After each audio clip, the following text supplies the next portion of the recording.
আসসালামু আলাইকুম ওয়া রাহমাতুল্লাহ। আজ আমি আপনাদের সামনে তুলে ধরছি সহিহ বুখারীর প্রথম হাদিস, যেটি আমাদের জীবনের সব কাজের মূল শিক্ষা দেয়। রাসূলুল্লাহ সাল্লাল্লাহু আলাইহি ওয়াসাল্লাম বলেছেন, নিশ্চয়ই সকল কাজ নিয়তের উপর নির্ভর করে, আর প্রত্যেকের জন্য আছে সে নিয়ত অনুযায়ী প্রতিফল। উদাহরণ হিসেবে তিনি বলেন, যে ব্যক্তি হিজরত করে আল্লাহ তার রাসূলের উদ্দেশ্যে, তার হিজরত আল্লাহ তার রাসূলের কাছেই গৃহীত হবে। আর যে হিজরত করে দুনিয়ার জন্য বা কোনো নারীর জন্য, তার হিজরত ওই দিকেই সীমাবদ্ধ থাকবে। এই হাদিস আমাদের তিনটি গুরুত্বপূর্ণ শিক্ষা দেয়। ১. নিয়ত ঠিক না হলে আমল কবুল হয় না। ২.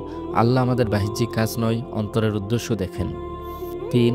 প্রতিটি কাজ শুদ্ধ নিয়তের মাধ্যমে ইবাদতে পরিণত হতে পারে। তাই আমাদের উচিত প্রতিটি কাজ শুরুর আগে নিজের অন্তরকে প্রশ্ন করা, এটা আমি আল্লাহর জন্য করছি কিনা। আল্লাহ তাআলা আমাদের সবাইকে বিশুদ্ধ নিয়ত ও কবুল হওয়া আমলের তৌফিক দিন। আমিন। জাযাকুমুল্লাহ খাইর।